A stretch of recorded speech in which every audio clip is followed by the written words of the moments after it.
اعوذ باللہ من الشیطان الرجیم بسم اللہ الرحمن الرحیم قال اللہ تعالی وتبارک فی القرآن الکریم والفرقان الحکیم والکتاب المنیر والکتاب العظیم انما یخشى اللہ من عبادہ العلماء صدق اللہ مولانا العظیم وصدق رسولہ النبی الامین الکریم الرؤوف الرحیم۔ ابتدا ہے رب لم یزل کے ببرکت اور عظیم نام سے جس نے علم کو نور اور کردار کو خوشبو بنایا ہے، اور اربھا درود و سلام کا نذرانہ سرکار دو عالم کی ذات والا اعتبار پہ جنہوں نے خود فرمایا انما بعثت معلما۔ ARY QTV کے پلیٹ فارم سے انتہائی ذی وقار سامعین، سامعات اور ناظرین کی خدمت میں بڑے ادب سے السلام علیکم ورحمۃ اللہ وبرکاتہ۔ ہم حضور سیدنا آقانا مولانا ملجانا صدیق اکبر جناب ابی بکر صدیق رضی اللہ عنہم کی ذات والا اعتبار کی ہر نماز میں حاضر ہیں اور اپنے دامن کو بر رہے ہیں۔ میرے استاد ضیاء الامت پیر محمد رحیم شاہ الازہری رحمۃ اللہ علیہ فرماتے تھے کہ علم کی صداقت یہ ہے آج سے اپنی منزل کا تعین کر لو، آج سے ابھی سے اپنی منزل مراد کا تعین کر لو، جس مقام تک پہنچنا چاہتے اس کا تعین کر لو، اور اگر تعین نہیں کرو گے تھک ہار کے چور ہو جاؤ گے اور ہاتھ میں بھی کچھ نہیں آئے گا۔ کف افسوس ملنے کا کوئی فائدہ ہی نہیں ہے۔ یہ گزارش پورے ادب و احترام سے میری تمام تشنگان علم و ادب کی خدمت میں ہے کہ آئیے آج سے اور آپ مل کر اپنی منزل کا تعین کریں۔ آج جس موضوع میں چند لمحے لب کشائی کے لیے آپ کی خدمت میں حاضر ہوں وہ حضرت سیدنا صدیق اکبر کے باقی سارے مراتب جن کو ہم تسلیم کرتے ہیں، بلکہ سر تسلیم ہم پوری محبت اور شوق سے کرتے ہیں، ان میں سے ایک بہت بڑا مقام، ایک بہت بڑا مرتبہ کہ آپ صحیح معنوں میں عالم حق تھے اور آپ باطن علوم سے بھی آراستہ سے۔ آئیے میں چند دلائل کی خدمت میں عرض کرنا چاہوں گا۔ قرآن پاک کی آیہ کریمہ بلکہ پوری سورہ مبارکہ اذا جاء نصر اللہ والفتح جب یہ نازل ہوتی ہے اور جب اللہ کی مدد اور فتح کا اعلان ہوتا ہے تو تمام صحابہ کے چہرے کھل اٹھتے ہیں، ہر کوئی خوشی میں سرور میں ایک عجیب عالم میں کہ جیسے اللہ کی سے بڑی کرم نوازی ہو گئی اور وہ جو رب کا وعدہ تھا وہ پورا ہونے کا وقت آ گیا۔ لیکن جہاں پر یہ کیفیت ہے وہاں پر ایک عاشق صادق اس کیفیت میں بھی تھا کہ سر سجدے میں تھے اور آنکھوں سے آنسو جاری تھے اور عجیب کیف میں تھا۔ لوگوں نے جا کے پوچھا کہ اے ابو بکر، سارے لوگ خوشی منا رہے ہیں، تشکر کے آنسو گرا رہے ہیں، لیکن آپ تو گریہ زاری کرنے میں لگ گئے، آپ کی تو آنکھوں سے آنسو ہی رک رہے۔ اس آیہ کریمہ میں، اس سورہ مبارکہ میں کون سی ایسی بات ہے جس نے آپ کو اس پر مجبور کیا؟ یہ ہے باطنی علوم کہ اگر منزل کا تعین ہو جائے تو اللہ پاک قرآن کے معارف، معانی اور مطالب کے سمندر میں غوطہ زن ہو کے توفیق کے پاس تک پہنچنے کی عزت عطا فرما دیتا ہے۔ جناب سیدنا صدیق اکبر نے کہا کہ آپ نے اس سورہ مبارکہ کے نازل ہونے کے ایک پہلو کا جائزہ لیا ہے، ایک پہلو کو اپنی ظاہری نظر سے دیکھا ہے، اور وہ پہلو یہ ہے کہ اللہ کی مدد آ گئی اور فتح مبین کا اعلان ہو گیا۔ لیکن دوسرا پہلو آپ کی نظر سے نہیں گزرا جو میں سو رہا ہوں، وہ چیز جسے میں دیکھ رہا ہوں، آؤ میں تمہیں دکھاؤں تو تمہاری بھی کیفیت ہو جائے، اور وہ یہ کہ مجھے اب اس چیز کا ڈر ہے کہ سرکار دو عالم جو کرنے آئے تھے اور اللہ نے جو ان سے کروانا تھا وہ کام تو پورا ہو گیا، اس کا تو مکمل ہو گیا۔ وہ وقت اس وقت میں ظاہراً جدائیاں ہونی ہیں، مجھے لگتا ہے کہ وہ لمحات قریب آ گئے ہیں جب جمیع صحابہ کرام نے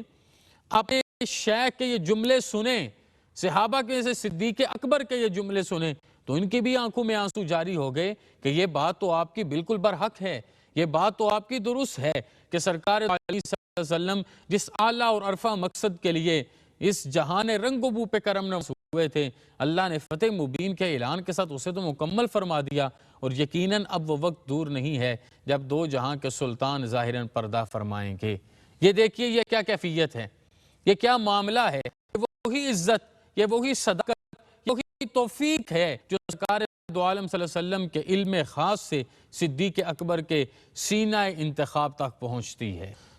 حضرت سیدنا فاروق اعظم اتنے بے چین تھے صلح حدیبیہ کے موقع پر، یہ مجھے بھی پتا، یہ آپ کو بھی پتا ہے، لیکن جیسے میں نے پچھلے کسی ایک موقع پر آپ کے سامنے عرض کی کہ جو جناب سیدہ خدیجہ نے آپ بارے میں سرکار دو عالم صلی اللہ علیہ وسلم کے بارے فرمایا، وہ کسی نے بخاری شریف کی حدیث کے مطابق حضرت سیدنا صدیق اکبر کے بارے بھی کہا۔ اور اب یہاں پر کیفیت یہ ہے کہ جناب فاروق اعظم پہلے جناب صدیق اکبر کے پاس گئے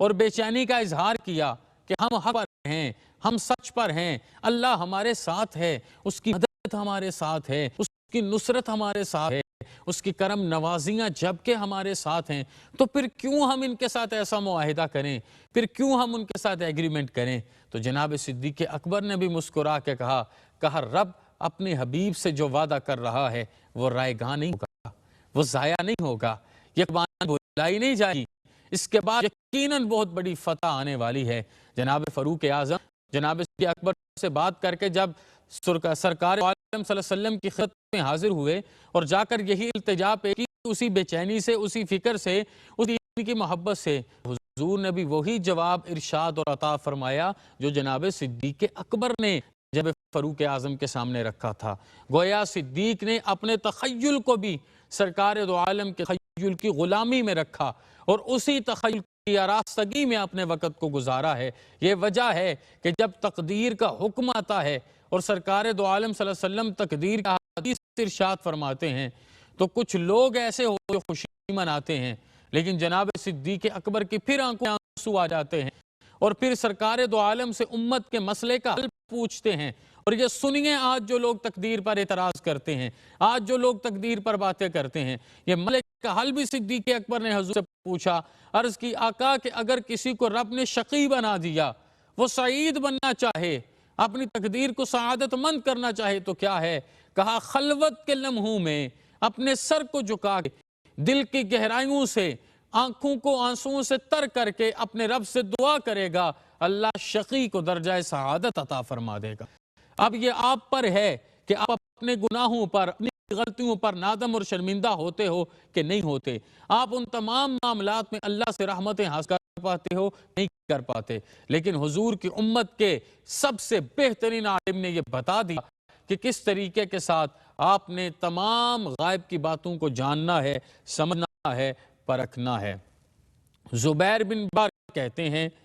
کہ جناب سیدنا صدیق اکبر اور جناب مولائے کائنات یہ ایک دوسرے سے جو شیر و شکر تھے اور دوسرے کی محبت جن کی زندگیوں کا مقصود اصل تھا، کہا کہ جناب سیدنا صدیق اکبر اور جناب مولائے کائنات حضور کے صحابہ میں سے سب سے بڑے واعظین تھے۔ یعنی کہ جب آپ خطبہ ارشاد فرماتے تو ایسے لگتا جیسے الفاظ ہاتھ باندھ کے کھڑے ہو گئے ہیں۔ آپ کے کلام میں اتنا اثر ہوتا کہ آسمان سے لے کے زمین تک ہر چیز کو مو لیا کرتے، حتیٰ کہ جب آپ تلاوت قرآن فرماتے تھے تو آپ کے پڑوس میں کفار بھی کھڑے ہو کے قرآن پاک کی تلاوت کی سماعت کرتے اور پھر حضور کو جا کے شکایتیں کرتے کہ انہیں یہ آہستہ قرآن پڑھیں، ہمیں ڈر ہے کہ ان کے بلند قرآن کی آواز سن کے کہیں ہمارے لوگ، ہمارے بچے، ہمارے غلام قرآن پاک سے محبت نہ شروع کر دیں۔ یہ تاثیر ہوتی ہے زبان میں، یہ قوت گویائی ہوتی ہے۔ کوئی لمبے چوڑے خطبوں کی ضرورت نہیں،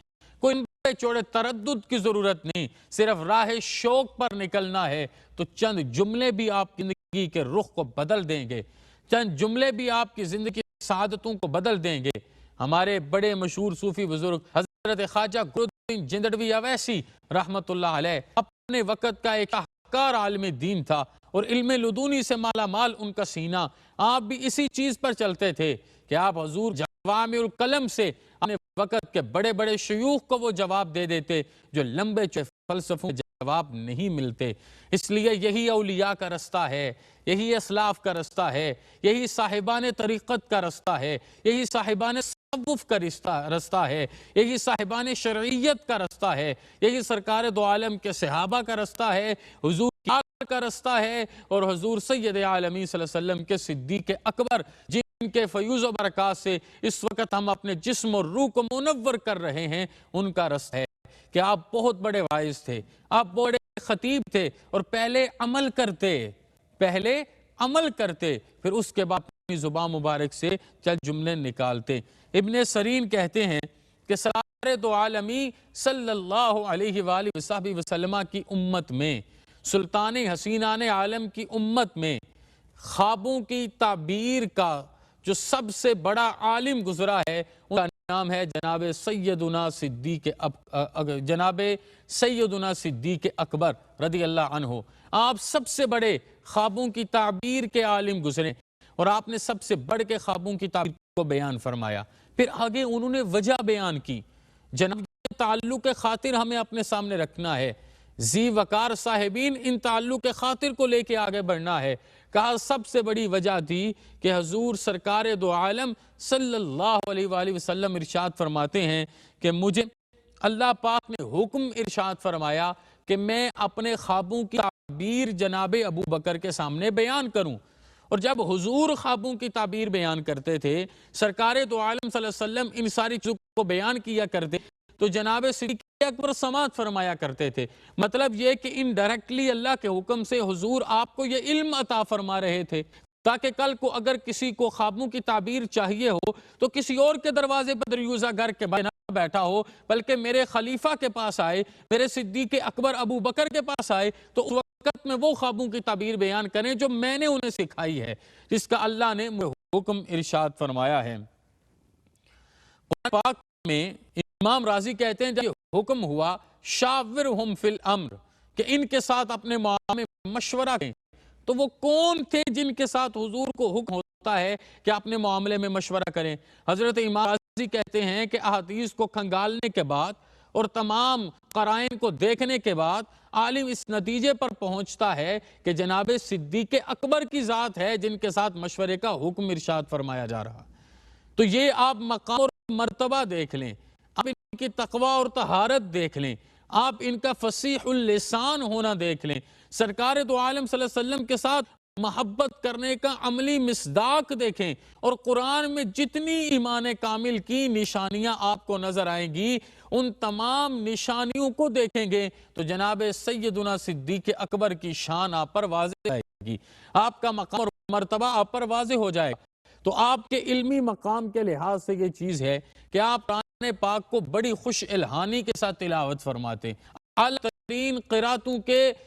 کی حیثیت سے جیسے تلاوت ہوتی آپ ارشاد فرماتے، آپ کا احادیث پر استدلال مضبوط ہوتا، آپ کو قرآن پاک کی حکمتیں، تفاسیر، معارف، معنی اور مطالب کی بڑے اچھے انداز میں سمجھ ہوتی، اور آپ بڑے چھوٹے چھوٹے جملوں میں بہت بڑے بڑے مسئلے حل کر دیا کرتے۔ جیسے سرکار دو عالم صلی اللہ علیہ وسلم کو اللہ پاک نے جوامع الکلم کی نعمت عطا فرمائی کہ حضور کی زبان نور سے، زبان مبارک سے، زبان سالت سے، زبان طہور سے، زبان اطہر سے کیا کہیں، کیا کیا قصیدے پڑھیں اس ذات والا تبار کے۔ ہماری تو زندگیوں کا مقصد ہی صرف ان کے نام کے قصائد پڑھنا ہے، اور یہ کیو ٹی وی کی میں پھر کہوں گا خوش بختی ہے کہ پوری ٹیم اس وقت بھی اس معاملے میں مصروف ہے کہ سرکار دو عالم کے اتنے محبوب کا ذکر کر رہے ہو، یقیناً آپ کو فیض بار نصیب ہو رہا ہوگا۔ کہا کہ کیفیت یہ ہے کہ جناب سیدنا صدیق اکبر کو بھی حضور کے جوامع الکلم کی طرح بالکل چھوٹے چھوٹے جملوں میں بڑے بڑے مسئلوں کا حل بیان کرنے کی توفیق نصیب تھی،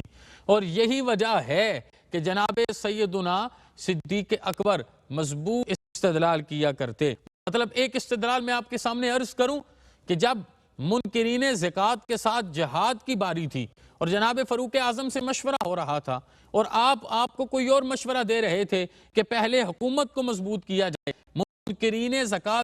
جہاد نہ کیا جائے، تو صحیح عالم ہونے کی وجہ سے آپ ارشاد فرماتے ہیں اگر کوئی زکوٰۃ میں ایک اونٹ کی کھیل بھی روکے گا میں اس کے ساتھ بھی جنگ کروں گا، میں دین کا حق اس سے لے کے دین کے حوالے کروں گا، یہی میری خلافت کا حقیقی مقصد ہے اور یہی کرنے میں آیا ہوں۔ یہ وجہ ہے کہ اس موقع پہ جناب فاروق اعظم کو ارشاد فرمایا، کیا وجہ ہے؟ انت جبار فی الکفر وانت غفار فی الاسلام، کہ جب کفر کی باری تھی تو اس وقت بڑی جباریت تھی، اور آج جب اسلام کی باری ہے تو مصلحت کی بات کر رہے ہو۔ آپ کے علم میں دین کے معاملات میں، شرع کے معاملات میں، عقائد کے معاملات میں اور تمام تر معاملات زندگی میں